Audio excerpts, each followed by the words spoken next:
Hey, everybody, welcome back to the podcast. You're listening to the longest running superhero role playing game on Earth. I'm your host, the Game Master, and in this one, we're going to be talking about the Justice League. But before we get into it, smash like, make sure you're subscribed, and leave a comment. We've got an awesome community here, and it's all thanks to you guys. Thank you so much for being here. With all that said, let's dive in. The prologue to this one begins at the Justice League of Europe's embassy in London, where the heroes are preparing to travel to the European Space Agency in South America. Libra then interrupts all television and radio broadcasts, insisting the leaders of the world turn over control to her or she will drop weapons on everybody. The Justice League International in New York City is on their way to go deal with Libra. So the Justice League of Europe continues on their way to South America. And that brings us to the main plot of today's adventure. Arriving in French Guiana, the Justice League of Europe boards a European Space Agency shuttle and blasts off for the approaching meteor swarm. On the way to the main body of the swarm, they evade some of the fringe meteors. When the heroes arrive at their destination, however, they find a surprise waiting for them. It's Superman, and he attacks them. Wonder Woman fights the Man of Steel and manages to punch him, doing enough damage to knock him out. After all, the original pre-crisis Superman was recently exposed to gold kryptonite in the crisis, robbing him of his powers forever. So he's been replaced by his half-human son, Clark Kent Jr., who's only half as strong as his dad was. Wonder Woman, on the other hand, packs the same wallop she always has. So it's lights out for the Man of Steel. And once he's knocked out, the Justice League of Europe finds something weird in his ear. This strange alien earplug has 25 APs of the personality transfer power. So as long as it was in Superman's ear, an alien dominator was able to take control of Superman's body.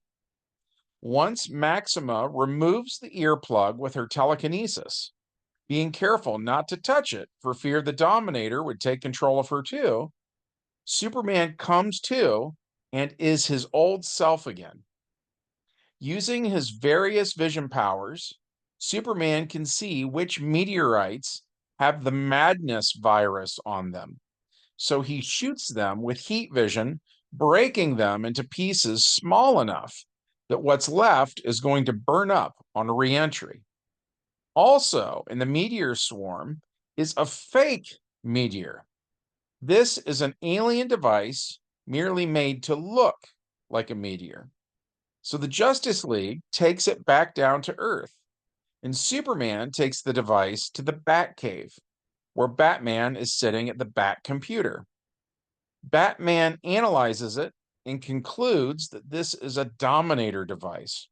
It was able to broadcast a signal which controlled anybody affected by the madness plague. And since this is a relay, the Dark Knight is able to track the signal that's being sent to it and locate the Dominator's secret base on the dark side of the moon. So both the Justice League of Europe and the Justice League International join forces. And once again, the two teams board a space shuttle, this time headed for the moon. While the transmissions they picked up have led the Leaguers to the general area of the Dominator base, the heroes still must find the exact site before they can go in.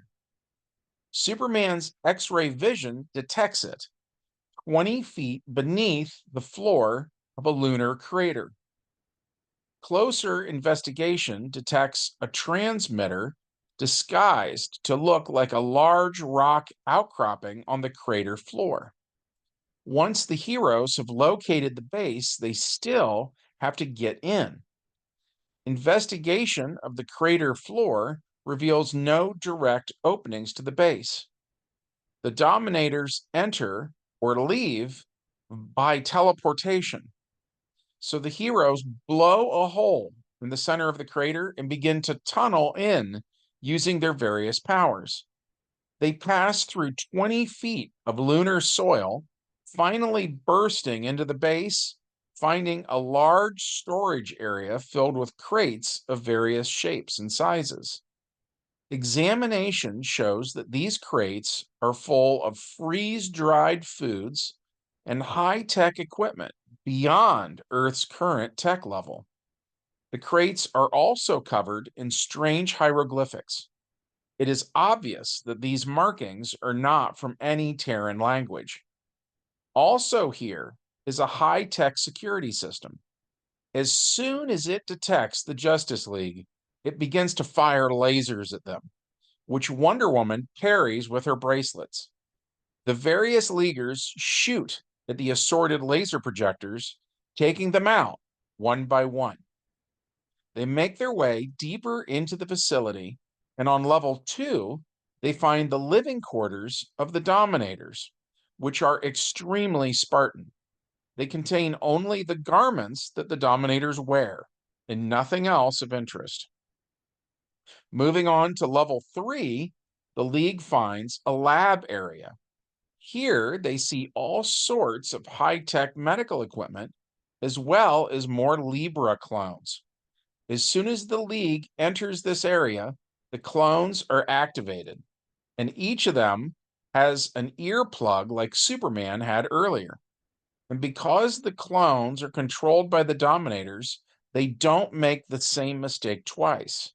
This time, they avoid using their adaptation to duplicate the powers and vulnerabilities of a Kryptonian. So a fight breaks out once more, and this time, Maxima uses her telekinesis to remove the earpieces from the most powerful clones.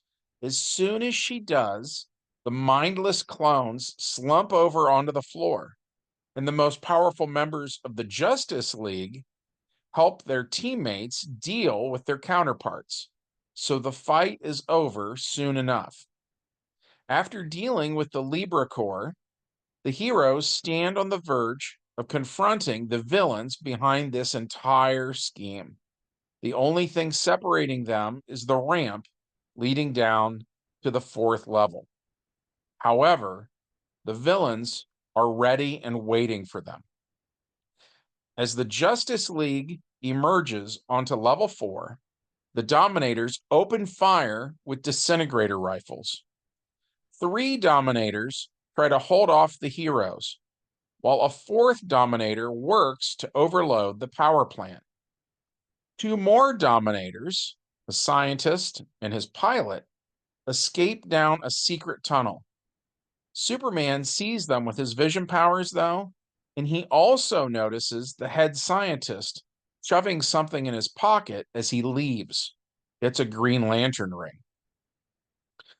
Immediately after the head scientist and his pilot enter the escape tunnel, the secret door closes behind him.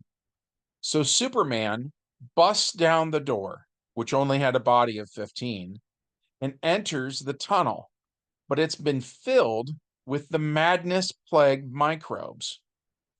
Luckily, to Superman, the madness plague looks like a green-colored fog. Using super breath, he blows it away from him, and Maxima pulls the Green Lantern ring back to her. The Justice League attacks the Dominators one by one, knocking all of them unconscious. The Justice League then searches the base, and by far, the most impressive feature here is the massive array of computer banks.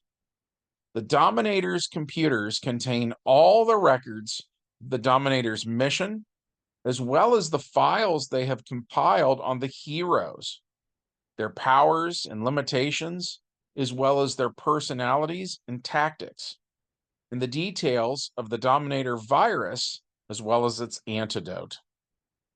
Batman interrogates the captured Dominators and learns details of their current scheme. The Justice League also finds Guy Gardner on level 5, and he's more of a loudmouth than ever. He's asking for his Green Lantern ring back, and more than one member of the League is toying around with the idea of not giving it to him, which does nothing to calm him down. In the end, of course, Guy is given his ring back, and they all return to Earth. Batman takes the Dominator computers with him to the Batcave to study. Which brings us to the epilogue. Time passes, and the Injustice Gang is sent to prison. The various aliens are taken into custody by Superman's allies, the Daxamites. But when Superman pays a visit to the Batcave, the Dark Knight informs the Man of Steel that he's been reviewing the data on the Dominator's hard drives, and they are allies with the Daxamites. Batman says an invasion is going to happen soon, but it won't just be one alien race that does the invading. But that, of course, is a story for another day. Like we said in yesterday's video, this was part of a module for DC Heroes called World in the Balance, written by Michael Moe and Beverly Hale, published by Mayfair Games. We had a good time playing it. We hope you had a good time hearing about it. If so, smash like, make sure you're subscribed, and leave us a comment. And from all of us here at the longest running superhero role-playing game on Earth, we hope you have a good one, and we'll see you in the next adventure.